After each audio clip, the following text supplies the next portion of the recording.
Meus irmãos, rapidamente, eu também quero, nessa oportunidade, trazer uma palavra ao coração desta igreja. Por favor, meninos, projeta aí, por favor, para mim, Lucas capítulo de número 4 e versículo de número 16 ao 22. Lucas capítulo de número 4, se você trouxe a sua Bíblia, hoje, assim, né, praticamente a gente usa, né, iPhone, né, iPod, iPod, então fique à vontade. E talvez você não trouxe, tá aqui, os meninos projetaram aqui. Gostaria que você acompanhasse esse texto juntamente comigo. Lucas 4,16. Quando Jesus chegou a Nazaré, cidade de sua infância, foi à sinagoga no sábado, como de costume. Infância no sábado, como de costume, e se levantou para ler as escrituras, né? Então a gente tem uma mania de dizer assim, Jesus desprezou o judaísmo, né? Jesus não estava nem aí para os judeus. Não é verdade. Jesus era e sempre foi um autêntico judeu.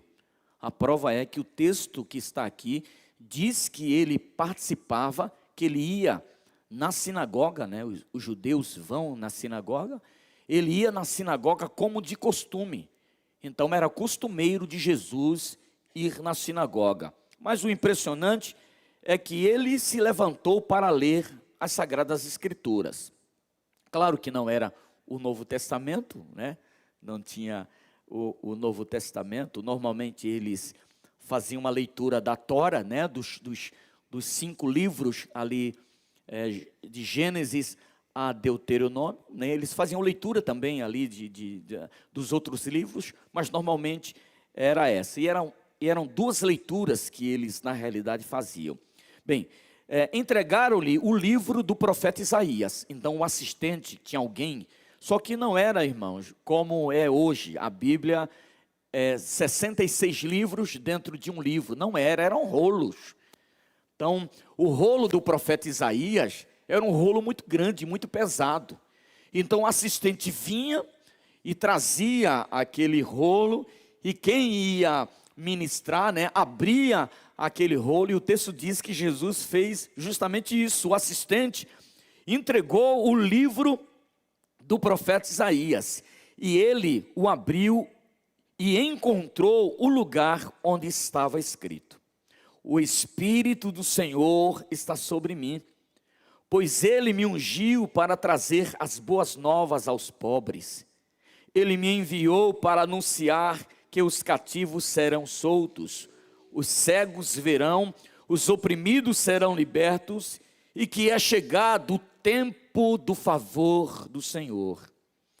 Jesus fechou o livro, devolveu-o ao assistente e assentou-se. Todos na sinagoga o olhavam atentamente. Então Jesus leu, fez a leitura, glória a Deus, que maravilha. Devolveu o livro ao assistente e sentou. Então ele começou a dizer: hoje se cumpriram as escrituras que vocês acabaram de ouvir. Todos falavam bem dele e estavam admirados com as palavras de graça que saíam de seus lábios. Contudo, perguntavam: não é esse o filho de José? Louvado seja o teu nome, e engrandecemos o teu nome, te agradecemos pelo tempo e o privilégio de poder te servir, Pai. Te agradecemos pelo momento que o Senhor tem nos proporcionado, e nesse momento pela leitura da tua palavra. Agora, no nosso país, nós temos liberdade de fazer a leitura, ter um culto público, Senhor eterno, sem que ninguém possa interferir. Mas não é assim em todos os lugares. Tem irmãos espalhados no mundo inteiro que não têm este mesmo privilégio que nós temos. A igreja perseguida, que está na janela 1040, em outros países que não têm acesso, Senhor eterno, ao Evangelho. Então nós aqui queremos te agradecer pelo privilégio de celebrar ao teu nome, Pai, nesta manhã, no nome de Jesus. Espírito Santo, sejas conosco, sejas comigo neste momento em que vamos ministrar a tua palavra. Assim nós te pedimos, no nome santo de Jesus. Amém. E graças a Deus. Meus irmãos, essa semana nós tivemos na casa de uns irmãos, fomos lá no Tatuapé, nossos amigos e presbíteros Flávio e Marta estão tendo um tempo de oração com os irmãos ali, 2 irmãos que sofreram 2 graves acidentes, o irmão Nilson e o irmão Carlão. Irmão Nilson é casado com a irmã, me ajuda aí, Flávio, Nelma, né? E o irmão Carlão é casado com a irmã Cris. Tivemos um tempo tão precioso ali, sabe? Foi um momento de comunhão tão grande ali, podemos compartilhar a palavra com eles. E o Flávio e a Marta, toda terça-feira eles estão lá, né? Quem sabe começa uma live por lá, né, Flavião? Né? Glória a Deus, né? A nossa intenção é realmente expandir para todos os lugares. Mas a intenção primordial ali é ajudar os nossos irmãos que sofreram 2 graves acidentes, né? O Carlão, quem olha o carro, o caminhão dele, diz declaradamente que a pessoa que estava naquele caminhão não sobreviveu. E o nosso irmão Nilson, que sofreu um acidente de moto em uma das rodovias federais aqui de São Paulo, né? E um acidente muito grave, mas os 2 estão lá se recuperando para a glória do nome de Jesus, amém? Glória a Deus por isso. E aí foi um tempo tão maravilhoso, um tempo de cura, um tempo de libertação, e eu acredito que é isso que Deus quer promover na nossa vida. Ontem nós estávamos no F5, numa atualização ministerial, e nós entendemos, eu tenho percebido e tenho entendido que existe, e por incrível que pareça, quando eu terminamos aqui o tempo com a liderança, logo após eu tive uma visão sobre este lugar, e eu vi que nesse lugar onde aqui estava sendo derramado óleo sobre este lugar, e eu pude ver, na visão que eu tive, era um óleo espesso, um óleo grosso, sabe? Um óleo ainda que parecia que ainda não tinha sido refinado, mas era denso mesmo o óleo descia, né, aqui neste lugar aqui, de maneira muito poderosa. E eu também, a visão que eu tive, além do óleo, eu tive uma visão que um perfume inundava a igreja, um perfume assim. Se você me perguntar agora qual era a fragrância do perfume, eu não sei te explicar a fragrância do perfume, porque era uma fragrância que nenhum alquimista, né, nenhum perfume desse que é caro, né, que custa um valor enorme aí, nenhum perfume desse ou qualquer outro que venha a ser feito depois pelo melhor alquimista do mundo, tinha o cheiro daquela fragrância. E aí, isso foi bem claro ao meu coração, quando Deus trouxe o entendimento que esse óleo que está sendo derramado, esse novo de Deus que está sendo derramado, não é para todo mundo, é para um grupo de pessoas. Só que Deus não me falou que grupo de pessoas que era, a quantidade de pessoas que era. Mas também Deus falou para mim que a fragrância também, que era espalhado no meio da igreja, e eu entendi depois que o óleo era para liderança, é uma vida nova, um conceito novo, ideias novas, revelações novas de Deus para a vida da liderança. E a partir do momento desse entendimento e desse mover de Deus para a liderança, a igreja entrará no nível em que experimentará uma fragrância do Espírito Santo de Deus de maneira sobrenatural. Glória a Deus, sobrenatural. Eu vi isso claramente e entendi isso claramente. E eu espero, você que é líder desta casa, você que é pastor desta casa, onde nós falamos sobre poder e autoridade na concordância, você entenda bem o que nós estamos fazendo neste lugar. E entenda bem o mover que Deus quer fazer em nossas vidas como líderes e também em nossa casa, em nossa igreja. Mas, dentro desse texto que nós acabamos de ler, eu quero dar um tema para esse texto, né, e para esse tempo que nós estamos. O tema que eu quero trabalhar com vocês é: o Espírito de Deus está sobre mim. Amém? Você pode dizer isso, por favor? Diga: o Espírito de Deus está sobre. Diga com mais convicção, por favor: o Espírito de Deus está sobre mim. O Espírito do Senhor está sobre mim. Segundo nós acabamos de ler, o texto de Lucas relata a primeira experiência da vida pública de Jesus. Esta é a primeira experiência pública na vida de Jesus. E isso se deu, na terra de sua criação. Aconteceu lá na cidade de Nazaré.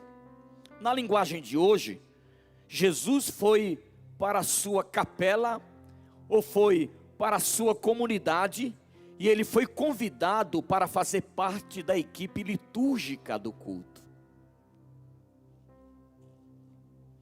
para fazer a segunda leitura, porque naquela época o culto da sinagoga tinha duas leituras.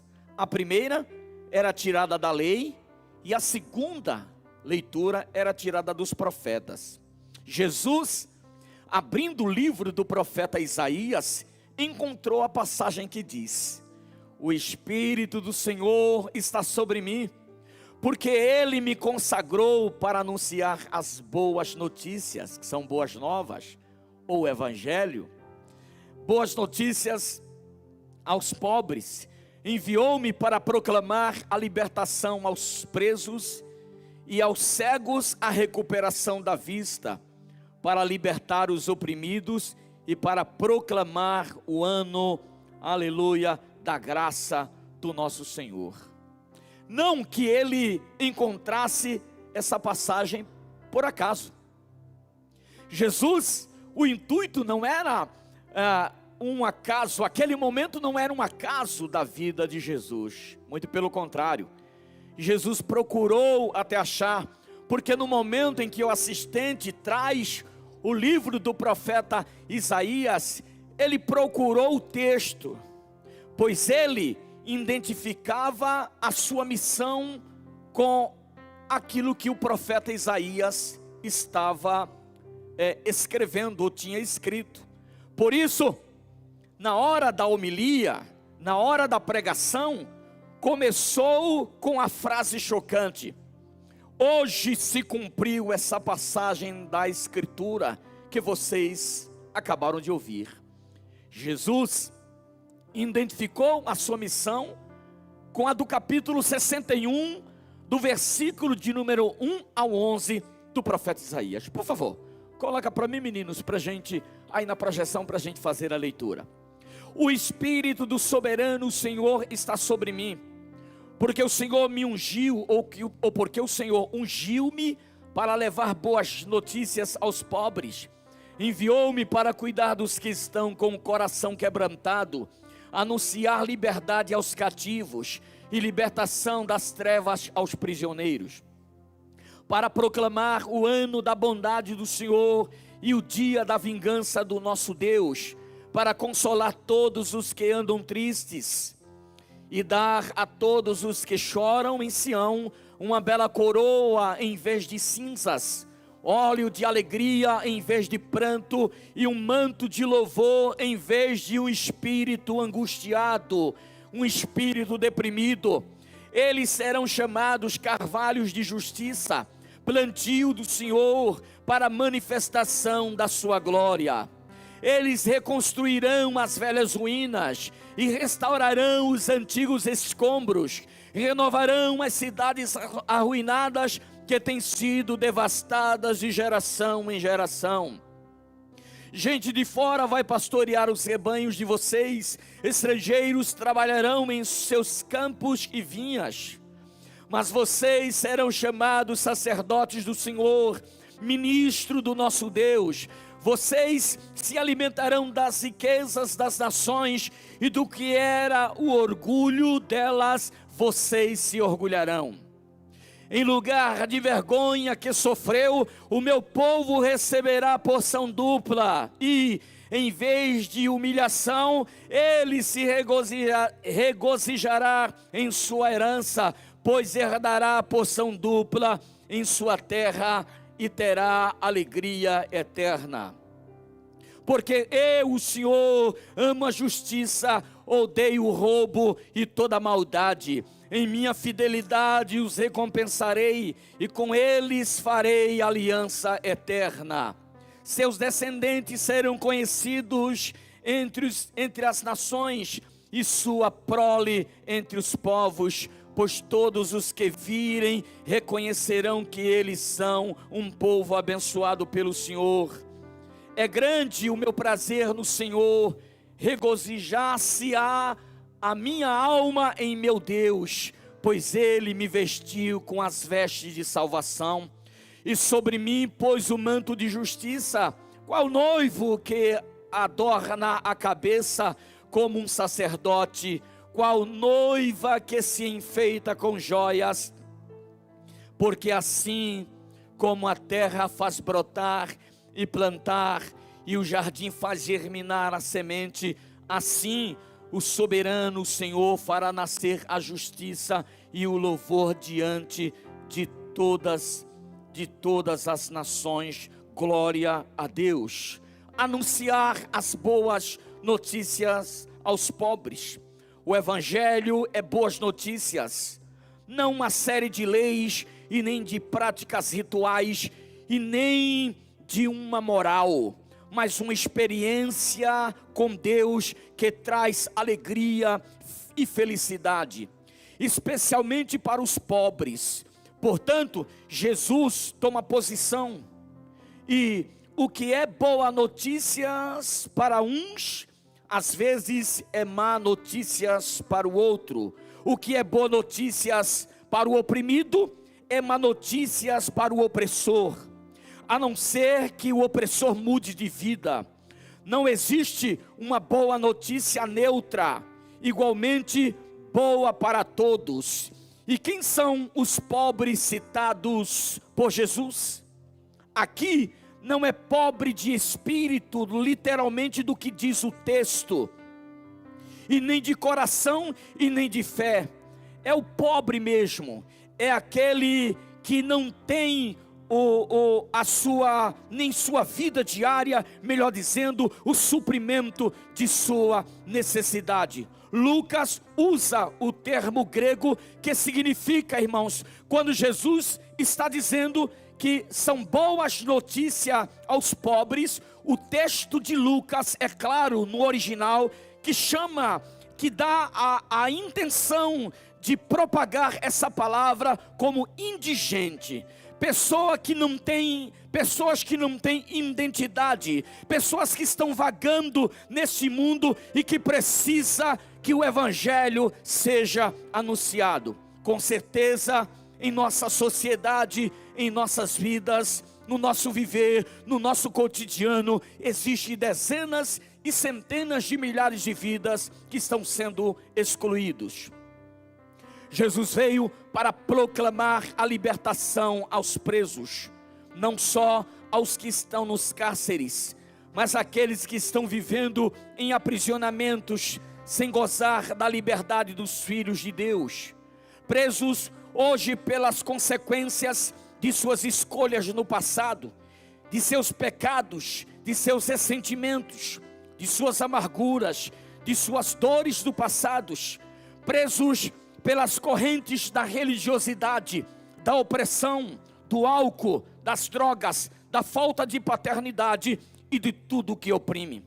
Também aos presos no seu próprio egoísmo, a boa notícia de Jesus vai libertá-los. Porém, esta libertação passa em primeiro lugar por um processo de mudança radical em nossa maneira de viver, o que está escrito em Romanos capítulo de número 12 e versículo de número 1 e 2. Portanto, irmãos, rogo pelas misericórdias de Deus que se ofereçam em sacrifício vivo, santo e agradável a Deus, e este é o culto racional de vocês.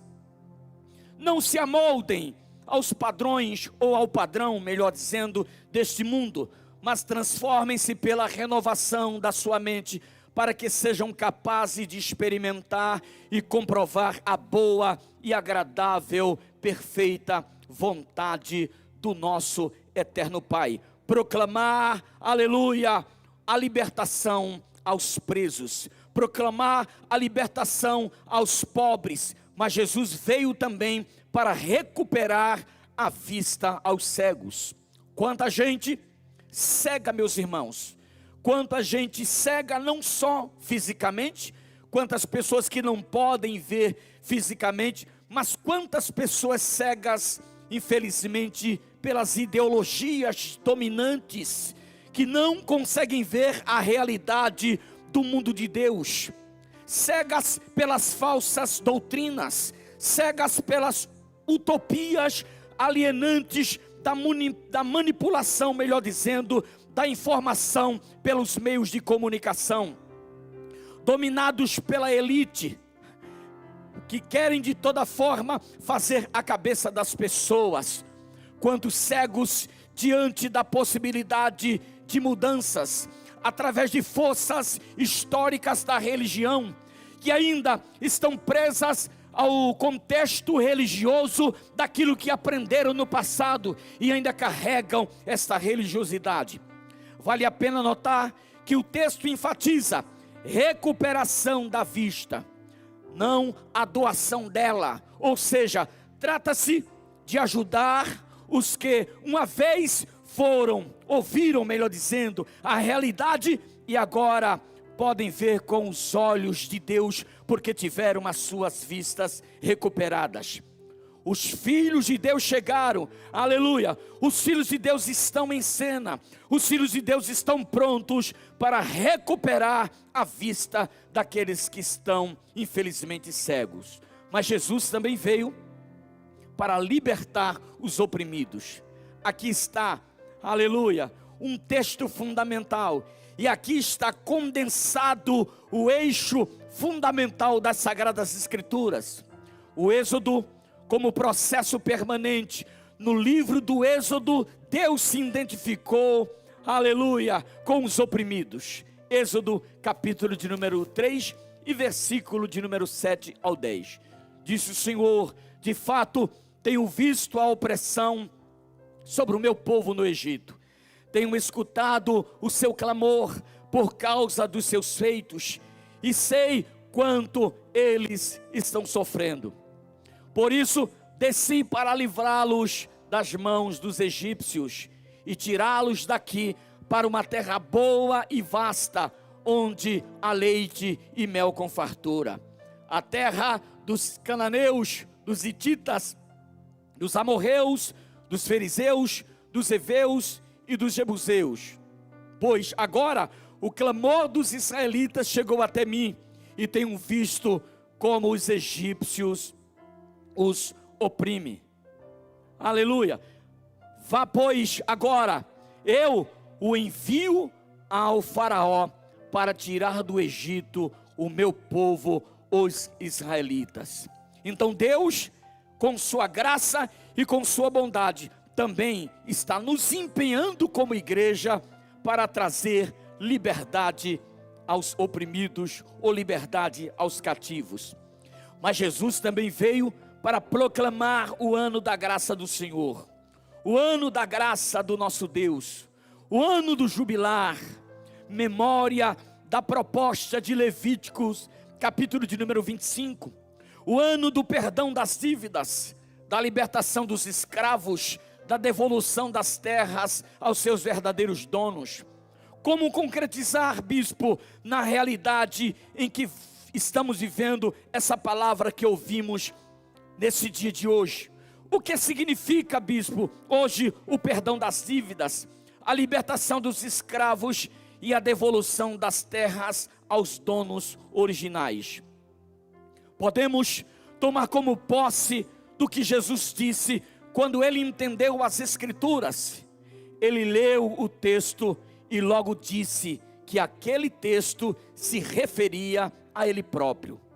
Ele toma posse do que lhe pertence para aquilo que ele foi chamado para fazer. Isaías declara com mais clareza qual era o chamado do Messias. Aqui, o próprio Jesus fala da sua missão, e que é também a nossa como igreja, pois fomos todos consagrados com a unção para anunciar as boas novas aos pobres, para proclamar libertação aos presos, e aos cegos recuperar a vista, para libertar os oprimidos, e para proclamar o ano aceitável do Senhor. O profeta Joel profetizou o que iríamos viver. Meus queridos irmãos, quando nós olhamos essa prática de Jesus, quando nós olhamos o texto que Jesus aplicou, e quando Jesus se propôs para fazer a leitura do texto de Isaías, capítulo de número 61, eu me pergunto o porquê que Jesus fez tantos milagres, porquê que o Espírito Santo, ele está em nosso meio, o Espírito Santo está ao dispor da igreja, o Espírito Santo está cuidando da igreja, o Espírito Santo está liderando a igreja. O texto diz, as Sagradas Escrituras dizem claramente que a partir do momento da ascensão de Jesus, ele deixa claro uma palavra: eu preciso ir, porque se eu não for, o que está prometido não virá. E quem estava prometido? Quem estava prometido era o Espírito Santo de Deus. Jesus vai, mas o Espírito Santo vem para liderar a igreja, para ministrar sobre a igreja. Jesus estava começando o seu ministério, ele estava na sinagoga de Nazaré, e ele leu o livro do profeta Isaías no capítulo de número 61, depois que ele faz a leitura de todo o texto, o evangelho de Lucas não diz que Jesus leu todo o texto de Isaías, capítulo de número 61, mas provavelmente Jesus fez toda a leitura do texto de Isaías, capítulo de número 61, ele faz a leitura, ele diz que aquilo que o profeta Isaías, melhor dizendo, estava dizendo, que ele veio para anunciar aos pobres o evangelho, ele veio para proclamar a libertação aos cativos, ele veio para recuperar a vista às pessoas que um dia enxergaram, mas infelizmente estavam cegos, e ele também veio para libertar os oprimidos. Quando Jesus faz essa leitura, Jesus se senta, ficou todo mundo olhando para ele, na mesma expectativa do que ele iria falar. Quando Jesus senta, meus irmãos, e que todo mundo olha para ele e diz assim: não é esse o filho de José? Quer dizer, não é esse aquele que trabalhava com carpintaria? Não é esse o filho de Maria? Fizeram uma leitura de Jesus. Quando Jesus, querido, sentou-se, ele toma uma autoridade fora do comum. Qual foi a autoridade que Jesus fez? Assim que Jesus proclamou o livro do profeta Isaías, capítulo de número 61, versículo 1 em diante, quando ele se senta, ele diz assim: escuta o que eu quero dizer para vocês. Hoje está se cumprindo o que Isaías profetizou. O que Isaías profetizou está se cumprindo, porque eu vim mesmo, ele estava iniciando o ministério, eu vim para trazer as boas novas aos pobres, eu vim para trazer libertação aos presos, aos oprimidos, eu vim para recuperar verdadeiramente a vista das pessoas, os cegos, tanto fisicamente, como os cegos também espiritualmente. Eu vim para libertar os oprimidos, e eu vim para proclamar o ano da graça do Senhor. Jesus se identificou com aquilo que o profeta Isaías estava dizendo. Sabe, queridos, hoje estamos aqui, estamos no terceiro século, no terceiro milênio, como igreja do Senhor. As mesmas prerrogativas que diz Isaías no capítulo de número 61, que Jesus recebeu como profecia, nós também temos autoridade no reino para fazer coisas maiores do que Jesus fez. Eu e você temos autoridade, mas existe algo aqui extremamente importante. Jesus se identificou com uma palavra, ele entendeu, ele disse: hoje está se cumprindo a palavra que o profeta Isaías profetizou. Hoje a graça do Senhor está sobre a minha vida. Hoje eu estou sendo levantado para libertar os cativos. Hoje eu estou sendo libertado para levantados, melhor dizendo, para libertar os oprimidos. Hoje chegou o ano aceitável do Senhor. Jesus foi assunto aos céus e ele disse para a igreja: eu vou deixar um consolador, ou eu vou deixar o Consolador, meus irmãos. Aleluia, glória a Deus. Agora eu me pergunto para mim mesmo, e eu gostaria que você fizesse essa pergunta para você: se Jesus nos empoderou, se Ele disse que nós iríamos fazer obras maiores do que Ele fez, porque Ele iria para o Pai, obras maiores do que Ele fez. Repita comigo: obras maiores. Repita comigo: obras maiores. Repita comigo, diga assim: Deus me levantou para fazer obras maiores. Agora se pergunte a você mesmo por que obras maiores não têm acontecido em sua vida.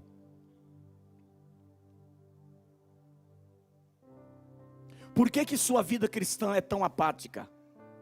Por que milagres não são evidentes em sua vida? Por que curas, libertações e milagres não são tão evidentes no meio da igreja de hoje? Por que você vem e vai para a igreja e continua do mesmo jeito? Por que o evangelho não consegue moldar o seu caráter? Por que o evangelho não consegue moldar você para ser o melhor esposo? Para ser uma melhor esposa? Para ser alguém que compra e paga? Para ser alguém de caráter? Por quê?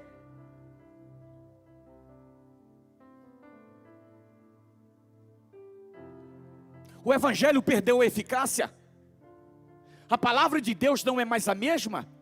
Porque as escrituras dizem que Jesus diz que Jesus é o mesmo ontem, hoje e eternamente. Então Ele não mudou. Em Deus não há mudança de tempo e nem sombra de variações. Então Deus continua o mesmo.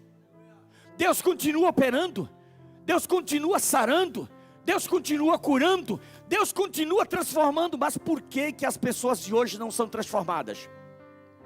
Por que não existe mais as evidências de pessoas salvas na presença do Senhor?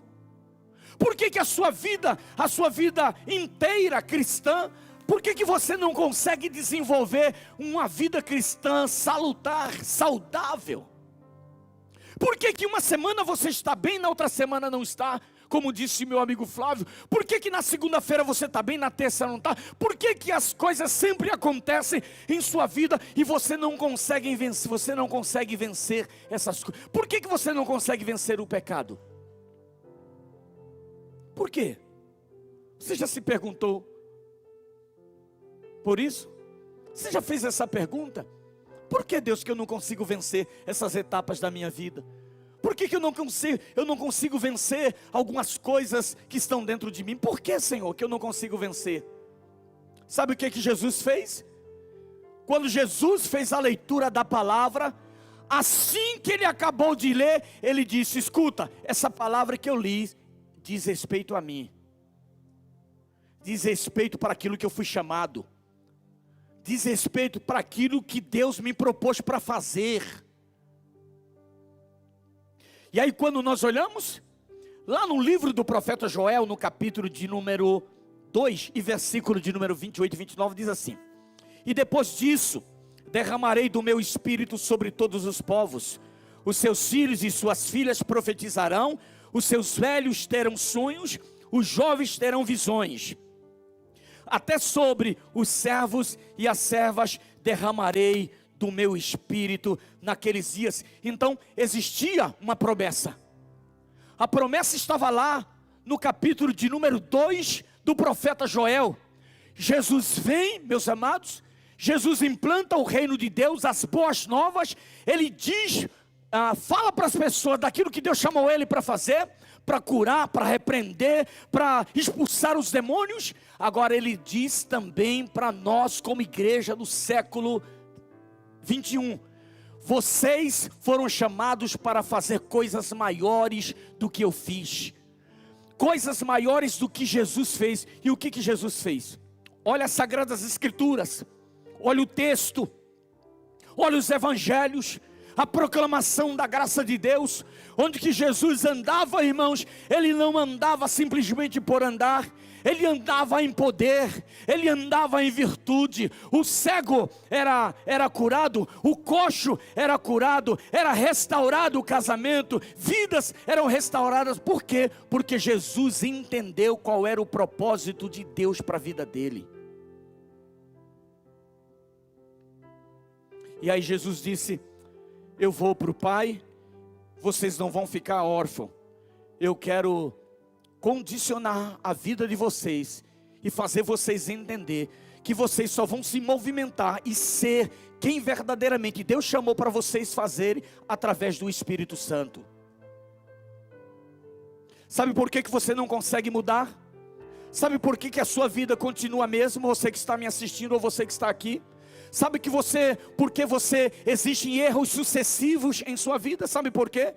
Porque todas as vezes que aconteceram, você quis fazer da força do seu braço. Você não disse aquilo que Jesus registrou naquele momento. Escuta, essa palavra que Isaías está profetizando, diz ao meu respeito. Ela está falando comigo, está falando quem eu sou verdadeiramente.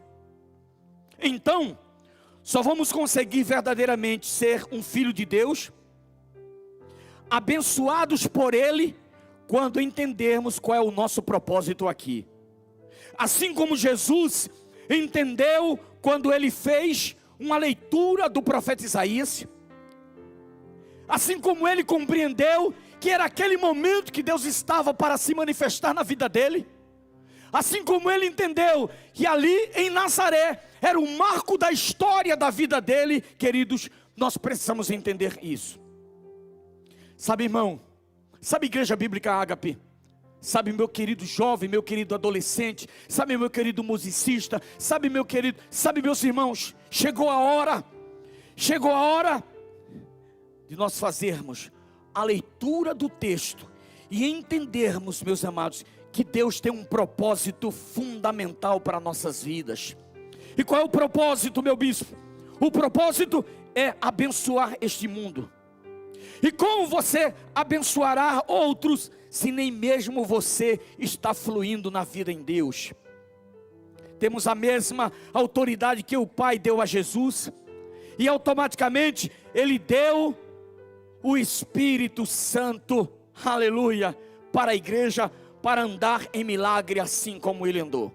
Atos capítulo de número 2, versículo de número 1 ao 4. Atos 2, 1 ao 4. Chegando o dia de Pentecostes, estavam todos reunidos num só lugar. De repente veio do céu um som, como um vento muito forte, e encheu toda a casa, na qual, melhor dizendo, estavam sentados. E viram que pareciam línguas de fogo que se separaram e pousaram sobre cada um deles. Todos ficaram cheios do Espírito Santo e começaram a falar noutras línguas conforme o Espírito os capacitava. Então Jesus entendeu, como é que eles vão fazer obras maiores do que eu faço? Só pela ação do Espírito Santo. Então faça o seguinte, vão para Jerusalém. Vão para Jerusalém, até que do alto vocês sejam revestidos de poder. Eles foram para Jerusalém. Quando eles chegaram em Jerusalém, quando eles estavam orando, o Espírito Santo veio para trazer uma nova identidade para aquele povo. E eu vou mostrar para vocês qual foi a identidade. A identidade que o Espírito Santo não foi somente pular, não foi somente profetizar, não foi somente se movimentar nos dons espirituais, foi muito mais. Por favor, queridos, Atos capítulo de número 2, vamos continuar, versículo de número 16 e 18. Ao contrário, Isto é o que foi predito pelo profeta Joel. Aleluia. Nos últimos dias, diz Deus, derramarei do meu espírito sobre todos os povos. Os seus filhos, suas filhas profetizarão, os jovens terão visões e os velhos terão sonhos. Mais uma vez, irmãos, sobre os meus servos e as minhas servas derramarei do meu espírito naqueles dias e eles profetizarão. Então, mais uma vez, Pedro toma como base as Sagradas Escrituras e diz: escuta, sabe por que está acontecendo isso hoje? Porque foi profetizado lá atrás.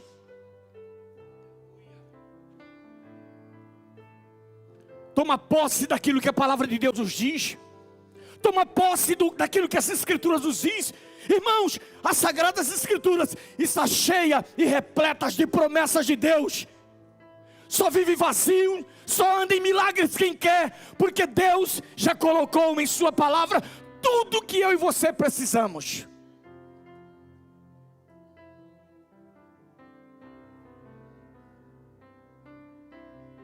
Jesus usa e diz assim: escuta, hoje está se cumprindo o que disse o profeta Isaías.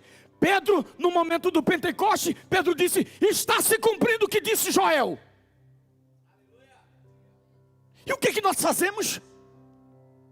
Temos as Sagradas Escrituras, fica aberta lá na nossa casa, na nossa estante, ninguém lê, ninguém diz nada, e todo mundo quer fazer da forma dele, sem orar, sem pensar, e sem dizer: escuta, o que eu estou fazendo está escrito na palavra de Deus, e eu vou fazer segundo a palavra de Deus. Observe suas decisões e as minhas, se elas são baseadas na palavra. Todas as vezes que nós vamos fazer um aconselhamento de problemas que acontecem nas casas e nos lares e na vida dos cristãos, sabe o que é que eles dizem? É que eu tomei essa decisão, é que eu fiz, bispo, sem orar, eu fiz sem nenhum entendimento, e eu estou nessa enrascada por causa disso. Sabe, irmãos, a palavra está saltitante para que você diga. O Espírito Santo quer conduzir a nossa vida segundo a palavra.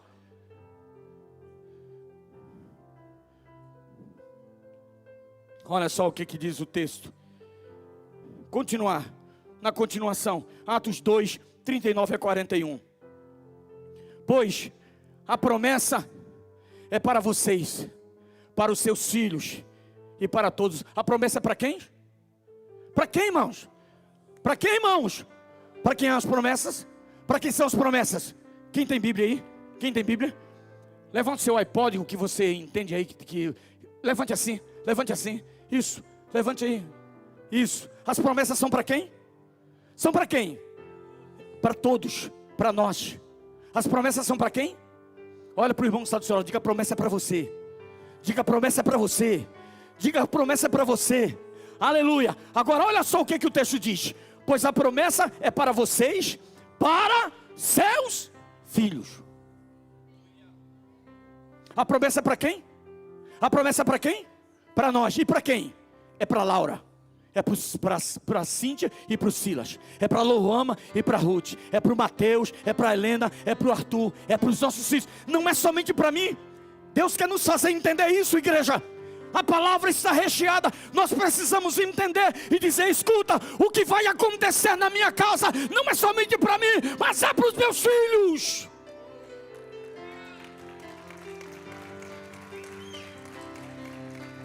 Você pode fazer melhor, você pode fazer melhor. Me ajuda aí. Você pode fazer melhor.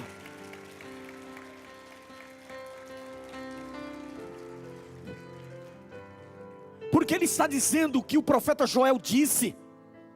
Pedro não está dizendo algo novo, pastora Bispa Diana. Deus não está dizendo algo novo. Deus está usando o Pedro ali, o apóstolo Pedro, melhor dizendo, para falar aquilo que já tinha profetizado. Escuta, quantas vezes Deus usou profeta para você? Quantas? E quantas você lembra? De nenhuma. Porque você pode até não ter lembrado. Memória que às vezes nos falha, é verdade. Eu já recebi muitas promessas que eu nem lembro, mas escuta, as maiores promessas estão nas Sagradas Escrituras. Você pode olhar para ela e dizer assim, olhar o Salmo de número 23, o qual nós estamos lendo domingo a domingo, de manhã e à noite, e dizer, o Senhor é o meu pastor e nada me faltará. Essa palavra está dizendo ao meu respeito, sabe por quê? Nada faltará na história da minha vida.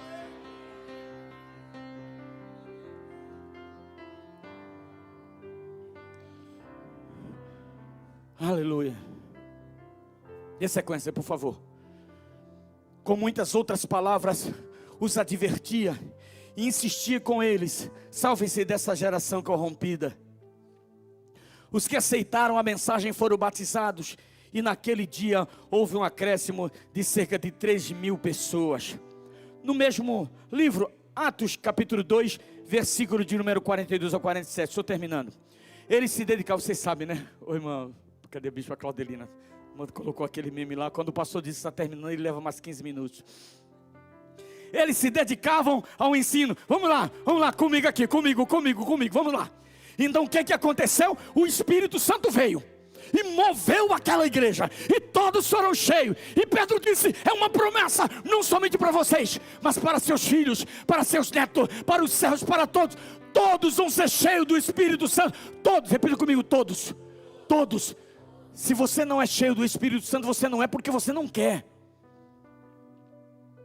Mas a promessa é para todos. Agora vamos lá. Eles receberam a promessa, ficaram cheios da promessa e ficaram somente lá, falando em línguas e profetizando e rodopiando e fazendo um monte de coisa. Não. Na sequência, olha só o que o texto diz. Ele se dedicava ao ensino dos apóstolos e à comunhão, ao partir o pão e as orações. Todos estavam cheios de temor.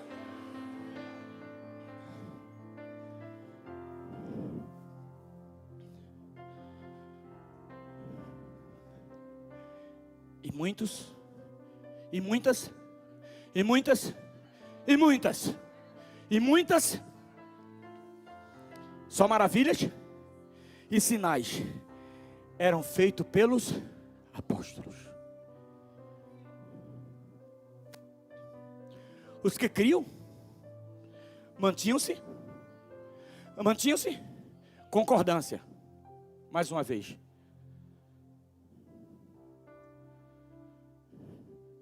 E tinham tudo em comum, vendendo suas propriedades e bens, distribuíam a cada um conforme a sua necessidade.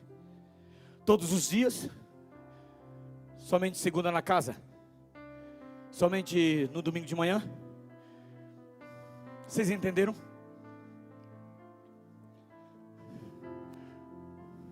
Vocês estão entendendo, gente? Jesus olhou a promessa e disse, essa promessa está falando sobre mim. E o Espírito Santo ungiu Jesus e capacitou ele para fazer aquilo que Deus, o Pai, tinha proposto para ele fazer.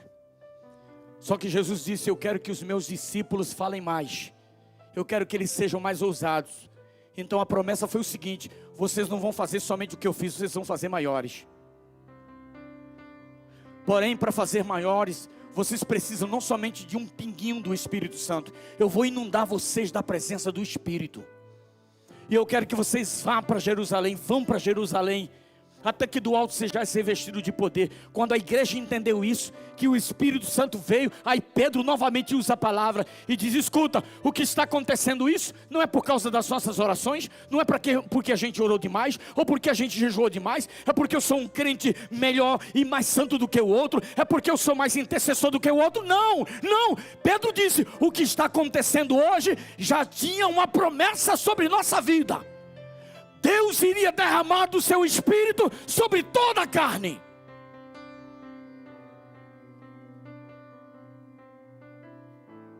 Aleluia.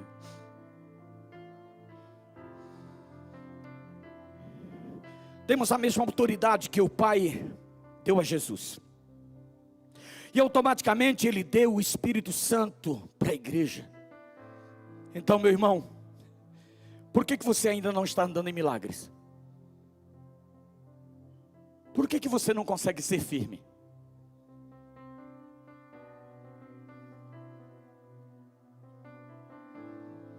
Tem alguma coisa errada. Ou você vai me dizer que o evangelho é errado? Aliás, tem muita gente pegando o texto sem contexto e fazendo aplicação para justificar os seus erros e para justificar os seus pecados. Quando não lança seus erros e seus pecados na vida do outro, dizendo que ele está assim por causa do outro, porque você pode até ter sido ferido, você pode até ter sido magoado, e eu não quero entrar nessa área, mas você não tem direito de permanecer ofendido. Eu vou dizer isso novamente, você não tem direito de permanecer ofendido. Crente que conheceu Jesus, que teve uma experiência com Deus, que tem uma experiência com o Espírito Santo, ele não tem direito de permanecer ofendido.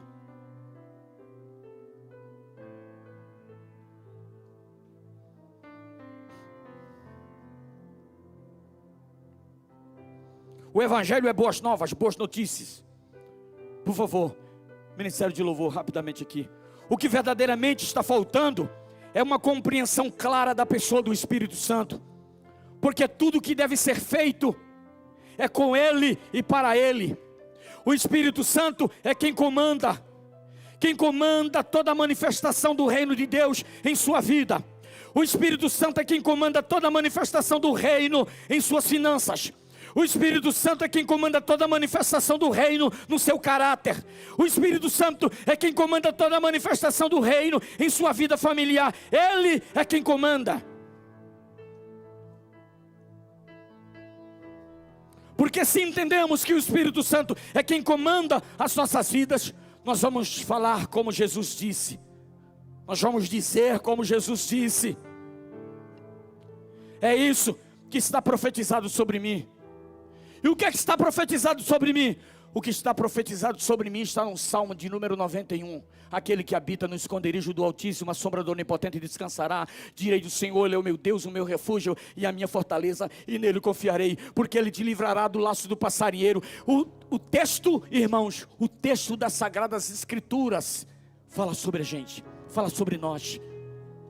E quando falar sobre você, se for um texto para que você se arrependa, se arrependa.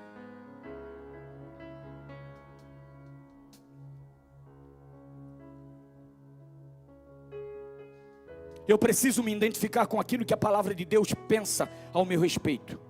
Tome autoridade para fazer o que Deus te chamou para fazer. Seja ousado para entrar no tempo que Deus já está preparando para você, meu irmão. Jesus disse que iríamos fazer obras maiores do que Ele fez. E não queira menos do que isso. Não queira viver uma vida de mendigância espiritual.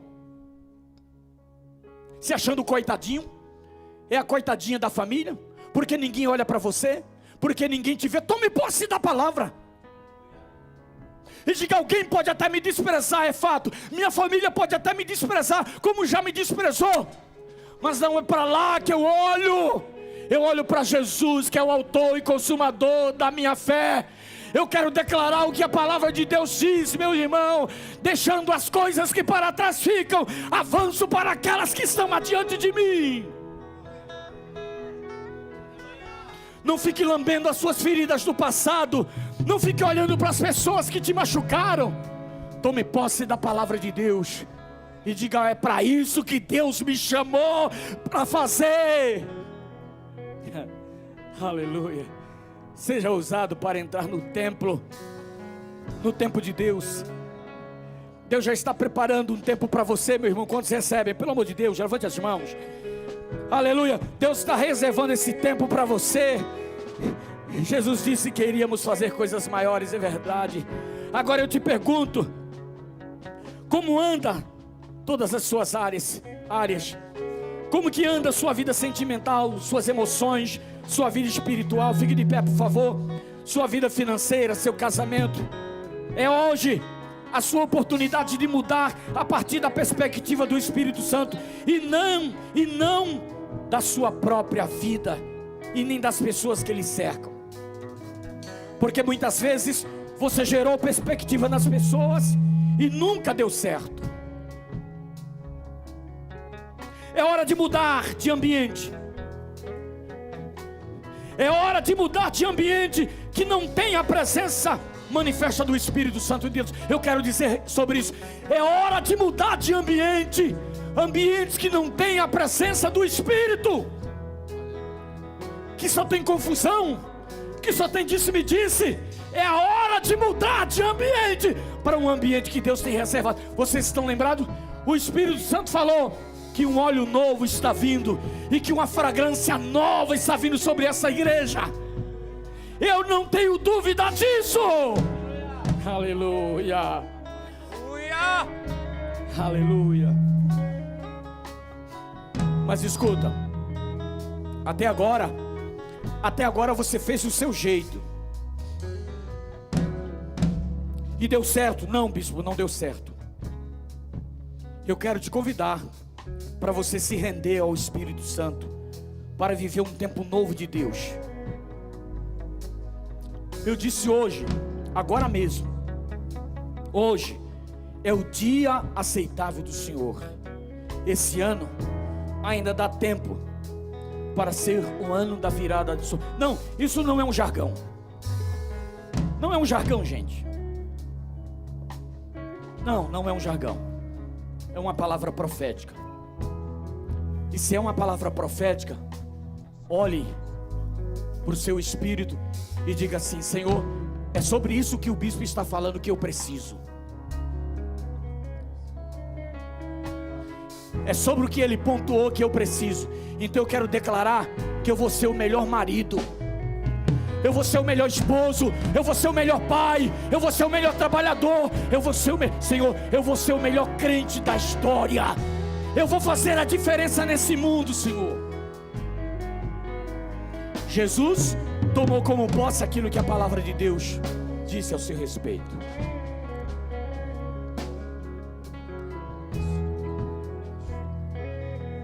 Sabe, irmão, existe uma possibilidade de você sair daqui, de ir embora com as suas dores, com suas angústias, com seus medos.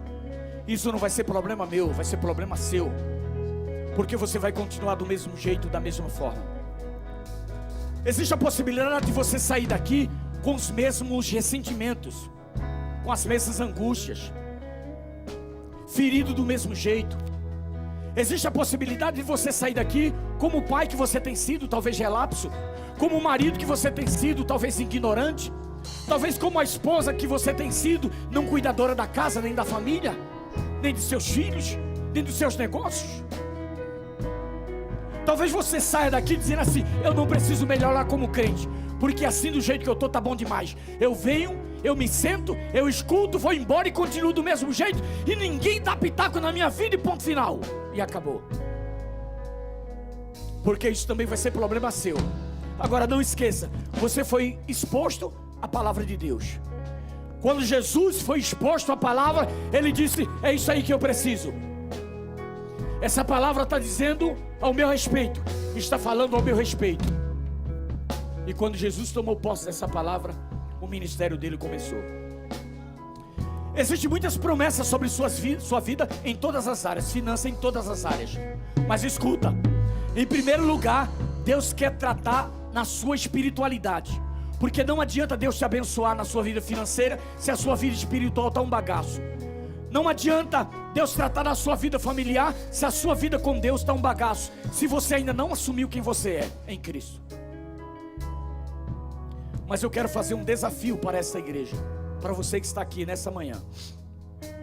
O desafio é o seguinte: eu quero que você, enquanto a gente louva ao Senhor para a gente encerrar, eu quero que você saia do seu lugar, se você tiver coragem. E se você entendeu que essa palavra foi para mudar a história de sua vida. Ninguém vai te pegar aí, ninguém vai te puxar pela mão, ninguém vai te conduzir. Eu quero que você venha sozinho. Eu vou te dar a oportunidade, rapidamente, para você vir e tomar como posse tudo aquilo que Jesus falou.